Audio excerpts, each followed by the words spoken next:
امام موسیٰ کاظم کے حرم میں جب جائیے گا نا تو وہاں پر خواجہ نصیر الدین طوسی بھی مدفون ہیں، بڑے عالم ہیں ہمارے، ان سے پہلے شیخ مفید ہیں، یہ سب وہاں مدفون ہیں، بڑے بڑے عالم۔ خواجہ نصیر الدین طوسی، انہوں نے جب ان کی وفات ہونے والی تھی تو وصیت کی تھی کہ مجھے دفن کرنا امام موسیٰ کاظم کے حرم میں، لیکن مجھے ایسے نہیں لے جانا، میری قبر پر جب مجھے دفن کرنا نا تو ان کا مجھے حیا آتی ہے کہ میرے پیر پھیلے ہوئے ہوں اور ہاتھ پھیلے ہوئے ہوں، یعنی اس طرح سے کہ آپ ادب کے ساتھ بیٹھتے ہیں نا امام کے سامنے، اب دفن جسے کیا جا رہا ہے اسے آپ اس کے پیر تو نہیں سمیٹ سکتے، تو کہنا اصحاب کہف کے کتے کی آیت لکھوانا میری قبر پر، اور کہنا وَكَلْبُهُمْ بَاسِطٌ ذِرَاعَيْهِ بِالْوَسِيدِ، ایک کتا ہے جو اس بارگاہ میں ہاتھ پھیلائے بیٹھا ہے۔ ہائے ہائے ہائے ہائے، ایک چھوٹی سی بات سن لو، میں جا رہا ہوں منزل مصائب پر۔ آغا حسن زادہ آمولی ایک بڑے عارف اور عالم گزرے، انتقال ہوا ریسنٹلی ان کا۔ آغا حسن زادہ آمولی کہتے ہیں میں تہران کی یونیورسٹی میں تھا تو جیومیٹری کے ایک پروفیسر تھے، دیکھو یہ جس ممبر سے میں گفتگو کر رہا ہوں نا یہ علم کا ممبر ہے نا،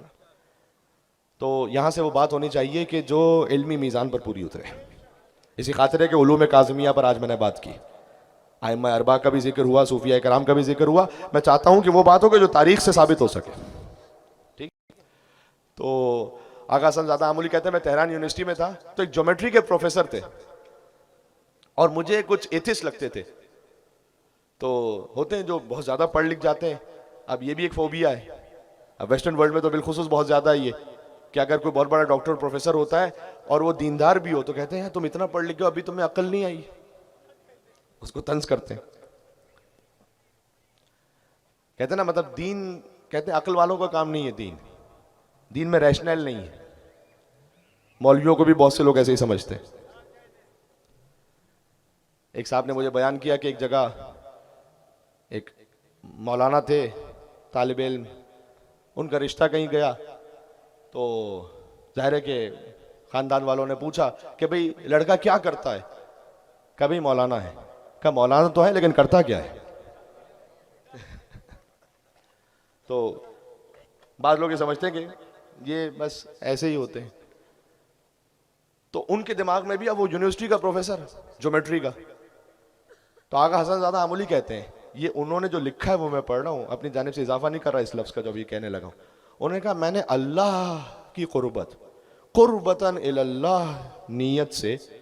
چاہا کہ میں اس سے ایک سوال پوچھوں تاکہ یہ اہل بیت علیہ السلام کی معرفت رکھتے ہوئے ان کی محبت سے قریب ہو سکے، تو میں نے اس سے یہ پوچھا کہ آپ جیومیٹری کے پروفیسر ہیں، ایک ایکویشن ہوتی ہے جیسے اسفیریکل ڈیزائن کہتے ہیں، اب یہاں چونکہ کوئی ورک شاپ تو ہو نہیں رہی کہ میں آپ کو ملٹی میڈیا پر دکھلاؤں کہ وہ پکچر کیسی ہوتی ہے، جیومیٹری کی ایک ایسی ایکویشن ہے کہ جس میں دو ٹرائنگل ہیں جو آپس میں ایک دوسرے کو میٹ کر رہے ہوتے ہیں،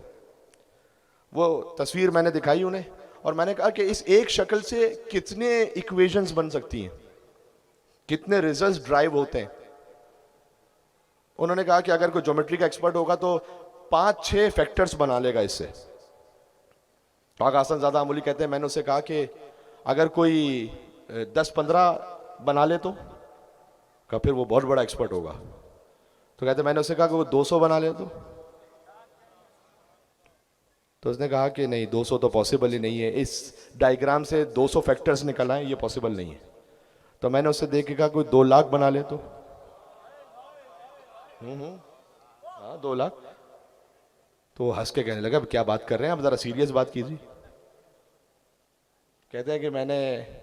خواجہ نصیر الدین طوسی کی کتاب ساتھ میں ہوگی شاید ان کے، وہ دکھلائی یا انہیں بتلائی، ویسے کشف القنا نام ہے اس کتاب کا،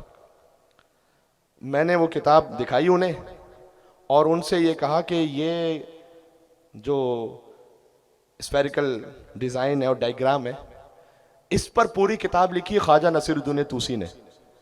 اور اس سے نزدیک 500,000 فیکٹرز نکالیں، 5 لاکھ کے قریب، 5 لاکھ لکھے ہیں وہاں پر انہوں نے۔ بہت توجہ کیجئے گا، میں نے اس مجلس میں سے سنایا کیوں ہے، تو اس نے کہا کہ اس سے بڑا عالم جیومیٹری کا پاسبل نہیں ہے، میں تو 200 بڑی مشکل سے سمجھ رہا تھا، 5 لاکھ.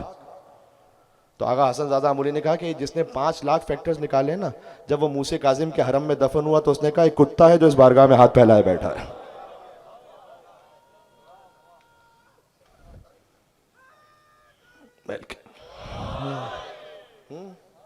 سمجھ میں آ رہی بات؟ وَالْقَلْبُ الْهُمْ بَاسِطٍ ذِرَاعَيْهِ بِالْوَسِيطِ وَقَلْبُهُمْ بَاسِطٌ ذِرَاعَيْهِ بِالْوَسِيطِ. سبحان اللہ.